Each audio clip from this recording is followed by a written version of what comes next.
This is the story of the week I spent home alone as a teenager. An experience that filled me with fear and made me question the safety of my own home. It was a rare occasion for my parents to be away for such an extended period, as they weren't frequent travelers. My mom's wealthy friend, Patty, had invited them on a fully paid trip, leaving me as the sole occupant of our house. We lived in Newark, Ohio, in a quiet neighborhood called Licking County. Our home was surrounded by woods and situated on a secluded road, with minimal traffic. We had a spacious backyard with a large deck overlooking the woods, a charming fish pond, and an above-ground swimming pool. It all began on a Thursday evening in July 2013. I remember engaging in conversations with friends earlier that day, discussing plans for the upcoming weekend. As night fell, I found myself on the deck, enjoying a quiet moment and smoking weed while music played from my speaker. That's when it started. From the depths of the woods, I heard a voice. At first, I thought it was my imagination playing tricks on me. But the voice persisted. It called out, "Hey, over here." The distant sound made me wonder if it was just children playing a game of manhunt. However, as the voice grew clearer, I realized it belonged to a man, and he seemed to be in need of help. I became increasingly uncomfortable with the situation, unsure if the calls were directed at me. The voice called out again, pleading for assistance.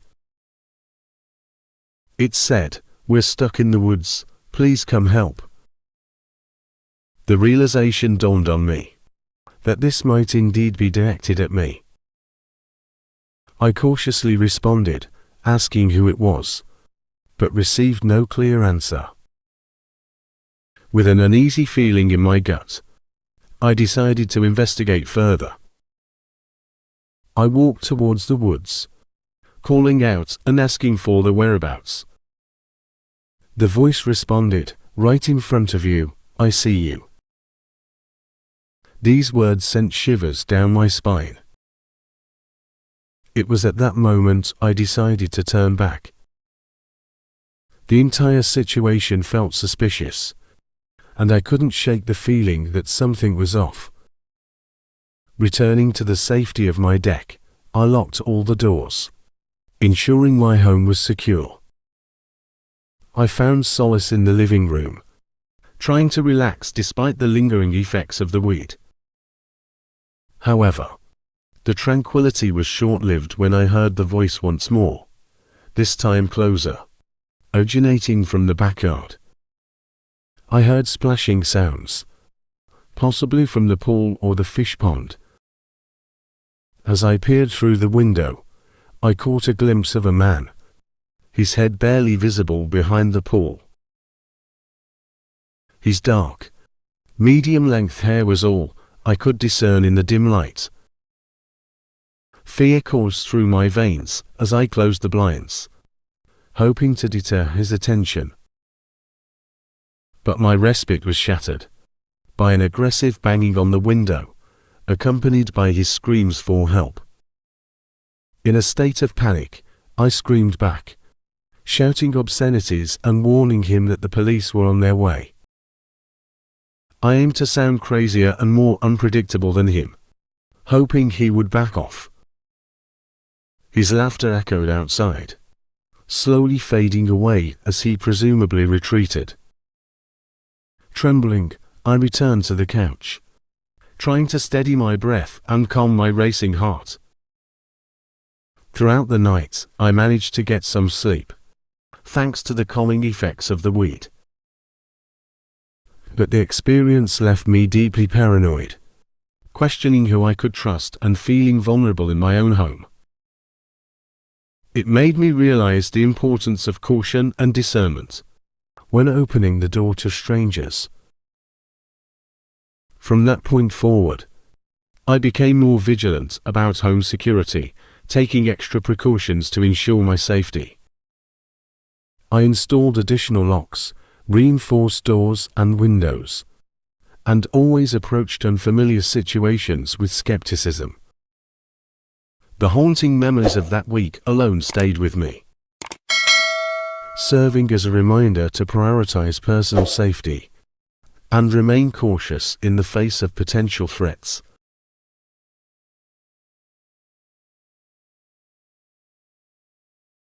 This is the story of a day I will never forget. I was 23 years old, still living at home with my parents, and they happened to be out for the day. It was a sunny afternoon, and I decided to spend some time outside playing basketball in our front yard. Little did I know that this innocent game would take a terrifying turn. While dribbling the ball, I glanced up at one of the upstairs windows and saw a woman standing there. She wasn't my mom or my sister. She was a complete stranger. Startled, I made eye contact with her, and she quickly disappeared from the window. Confused and concerned, I rushed inside and headed upstairs to investigate. I checked every room in the house, from bedrooms to bathrooms, closets to the lounge room, but there was no sign of the woman. I continued my search downstairs, meticulously inspecting the living room, kitchen, dining room, and even more closets. Finally, I decided to check the basement, although I doubted she could have been hiding there. The basement was relatively small, with a couple of couches, a bar, and 2 closets. As I opened the second closet door, my heart raced with fear, uncertain of what I might find. To my relief, it was filled with coats and coat hangers, and nothing more. Confusion overwhelmed me. I was certain I had seen the woman at the window, but she seemed to have vanished without a trace. I returned to the middle floor and let out a scream, hoping to scare off anyone who might be lurking in the house. The sound of my scream caught the attention of our next-door neighbor, who quickly came over to check on me. I shared my harrowing experience with him, explaining that I had seen a woman watching me from the upstairs window. He kindly offered to help search the house again, but our efforts proved futile. Convinced that the woman had escaped through the back door, which I had unlocked earlier to retrieve the basketball, my neighbor left, and I locked all the doors. I immediately called my parents and shared the unbelievable story with them, leaving them far from thrilled. They asked me to ensure that nothing had been stolen, so I meticulously checked our belongings, relieved to find that nothing seemed to be missing. Nightfall arrived, and despite my exhaustion, sleep eluded me. My mind raced with the events of the day, and the idea of a stranger in my house unsettled me deeply. Suddenly, I heard noises coming from the other side of the room. The presence of the fan above me made it difficult to discern the sounds clearly, so I hesitated to turn towards them. However, as the sounds grew more distinct, I eventually turned to my side and found her. The woman emerging from under my bed. I screamed with terror, louder than I had ever screamed before. Reacting on instinct, I lunged out of bed and tackled her to the floor, my hand gripping her throat as I demanded to know who she was. It was then that the doorbell rang once again. My neighbor had returned. I dragged the struggling woman with me to the front door, her scratches marking my arm, and we opened it to my neighbor, who promptly stepped inside and helped me restrain her. I immediately called the police. As we waited for the authorities to arrive, The woman continued to scream and curse at us, her words filled with threats and venom. She appeared disheveled and desperate, exhibiting the behavior of someone suffering from withdrawal. When the police finally arrived, one of the officers recognized her. They had encountered her multiple times before. Her name, fittingly enough, was Andy. Witnessing her being placed in the back of the police car brought me a strange sense of satisfaction. It turned out that Andy was known for her troubles with the law. I expressed my gratitude to my neighbor for his swift response and assistance throughout the ordeal. That night, my mind continued to race, but alongside the lingering fear, I also felt an overwhelming sense of relief and contentment. Although I couldn't fully explain it, I was grateful that the situation had been resolved and that the intruder had been apprehended.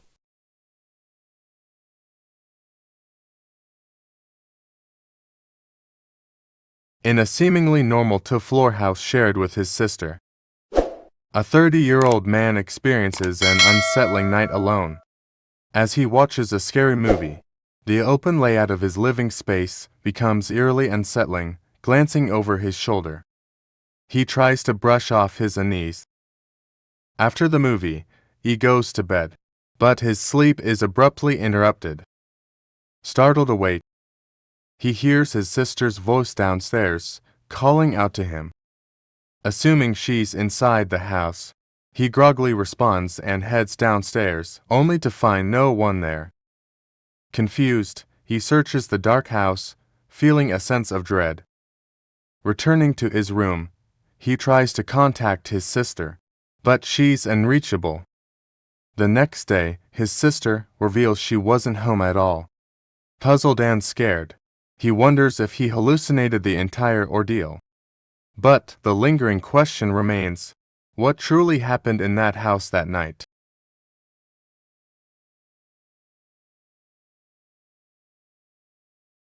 Growing up with a single mom and often left home alone, a young teenager faces a terrifying night. After his friend Molly leaves, he hears someone outside on the deck. Assuming it's Molly, he calls out. But, to his horror, it's a stranger staring back at him. Panic sets in as he seeks help from friends, only to realize they're not involved. Fear takes hold as he retreats to his room, trying to remain hidden. With each passing moment, the stranger's presence becomes more unsettling. Finally, he confronts the intruder, who responds with unsettling laughter. The situation escalates as the intruder attempts to break into the house. In a state of desperation, the teenager hides, helpless and fearful. Fortunately, the intruder gives up and leaves. Trembling with fear, he realizes the importance of securing the doors. When his mother returns home, he shares his ordeal, feeling remorseful for not calling the police. It's a chilling reminder of the dangers lurking outside, and the valuable lessons learned at a young age.